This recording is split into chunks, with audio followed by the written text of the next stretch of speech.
We provide you the platform to turn your dreams into reality.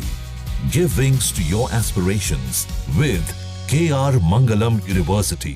नमस्कार दोस्तों, आप देख रहे हैं जागरण जोश और मैं हूं आपके साथ सिमरन राजपाल। एक और बड़े साइंटिफिक ब्रेक थ्रू के साथ भारत ने दुनिया भर में अपनी एक और नई पहचान बना ली है। 26 मई 2025 को ministry of science and technology ने ऑफिशियली लॉन्च किया भारत फोरकास्ट सिस्टम यानी कि BFS, जिसे डेवलप किया गया है पुणे के Indian institute of tropical technology यानी कि IITM के द्वारा। ये सिस्टम पहले 2022 में टेस्ट फेज में था, लेकिन अब फुल्ली ऑपरेशनल हो चुका है। BFS को डिस्क्राइब किया जा रहा है as the most precise, advanced और high resolution weather prediction model जो अब तक इंडिया में बना है। तो चलिए समझते हैं कि भारत फोरकास्ट सिस्टम यानी कि BFS है क्या। BFS एक cutting edge weather forecasting platform है जो satellite data, advanced atmospheric modelling और हाई स्पीड कंप्यूटिंग को इंटीग्रेट करता है एक्यूरेट और तेजी से वेदर प्रेडिक्शंस देने के लिए। इस सिस्टम में यूज हो रहा है एक सुपर कंप्यूटर जिसका नाम है आर्का, जो 11.77 पेटाफ्लॉप्स की परफॉर्मेंस कैपेसिटी और 33 पेटाबाइट्स की स्टोरेज कैपेबिलिटी के साथ काम करता है। इसका मतलब ये है कि ये सिस्टम बहुत ही ज्यादा मेट्रोलॉजिकल डेटा को तेजी से प्रोसेस कर सकता है, making it one of the fastest system of its kind globally. अब बात करते हैं कि ये सिस्टम काम कैसे करता है। BFS काफी एडवांस्ड तरीके से 40 डॉपलर वेदर रेडार्स से डेटा कलेक्ट करता है जो पूरे भारत में स्ट्रेटेजिकली प्लेस किए गए हैं।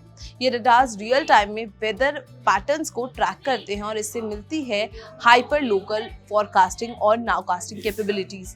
नाउकास्टिंग का मतलब होता है short term real time weather prediction, जो खासकर डिजास्टर मैनेजमेंट और अर्बन प्लानिंग में काम आता है। प्लान ये है कि रेडार नेटवर्क को एक्सपैंड करके 100 डॉपलर रेडार्स तक ले जाया जाए, जिससे पूरे देश में 2 घंटे का रियल टाइम नाउकास्टिंग पॉसिबल हो सके।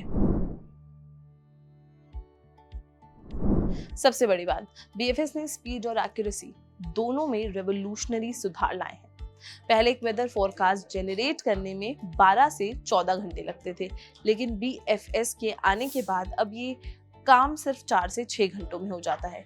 ये सब पॉसिबल हो पाया है गवर्नमेंट के मिशन मौसम प्रोग्राम के अंडर, जहां हाई कंप्यूटिंग कैपेसिटी का यूज किया गया और सिर्फ तेजी से नहीं, एक्यूरेसी में भी जबरदस्त इंप्रूवमेंट हुआ है। BFS की वजह से फोरकास्टिंग एक्सट्रीम रेनफॉल इवेंट्स में 30% तक सुधार देखा गया है और साइक्लोन्स के पाथ को ट्रैक करना भी काफी प्रिसाइज हो गया है। पहली बार एक फोरकास्टिंग सिस्टम हर 6 किलोमीटर के ग्रिड पर वेदर प्रेडिक्शन दे सकता है। पहले ये लिमिट 12 किलोमीटर थी। इसका मतलब ये है कि छोटे टाउन्स, विलेजेस और पंचायतों तक एक्यूरेट और टाइमली वेदर अपडेट्स पहुंचाना पॉसिबल हो गया है। ये लोकलाइज्ड फोरकास्टिंग एग्रीकल्चर के लिए गेम चेंजर साबित हो सकता है। प्लांटिंग शेड्यूल्स, इरिगेशन प्लानिंग और नेचुरल डिजास्टर अलर्ट्स के लिए फार्मर्स को बेटर प्रिपेयर किया जा सकता है। इंडिया मेट्रोलॉजिकल डिपार्टमेंट के director general doctor Mrityunjay Mohapatra ने कहा कि BFS का लॉन्च एक टर्निंग पॉइंट है गवर्नमेंट के लिए, जिसका गोल है वेदर डेटा को पब्लिक फ्रेंडली बनाना। अब फोरकास्ट सिर्फ तेजी से और एक्यूरेट नहीं, बल्कि समझने में भी इजी होंगे ताकि हर सिटीजन टाइमली एक्शन ले सके, चाहे अर्बन हो या रूरल एरिया। हर जगह के लोग BFS की एक्यूरेट अपडेट्स का फायदा उठा सकेंगे। और सबसे बड़ी बात, भारत दुनिया का पहला देश बन गया है जहां रियल टाइम में इतनी हाई स्पेशियल रेजोल्यूशन के साथ ग्लोबल फोरकास्टिंग सिस्टम रन किया जा रहा है। Union minister doctor Jitendra Singh ने BFS को ऑफिशियली IMD को हैंडओवर करते हुए कहा, ये सिर्फ एक टेक्नोलॉजिकल अपग्रेड नहीं बल्कि एक विजन है आत्मनिर्भर भारत का। इस ब्रेक थ्रू से भारत ने दिखाया है कि हम साइंटिफिक और टेक्नोलॉजिकल फ्रंट पर दुनिया के टॉप नेशंस के साथ कदम से कदम मिलाकर चल सकते हैं। तो दोस्तों, भारत फोरकास्ट सिस्टम सिर्फ मौसम बताने वाला एक टूल नहीं बल्कि रेवोल्यूशन है जो farming, disaster management, public safety और क्लाइमेट रेजिलियंस के लिए एक नई उम्मीद लेकर आया है। इस टेक्नोलॉजी पे आपका क्या कहना है, हमें कमेंट सेक्शन में जरूर बताएं, और अगर ये वीडियो पसंद आई हो तो इसे लाइक और शेयर करना बिल्कुल भी ना भूलें। मिलते हैं अगले वीडियो में। नमस्कार।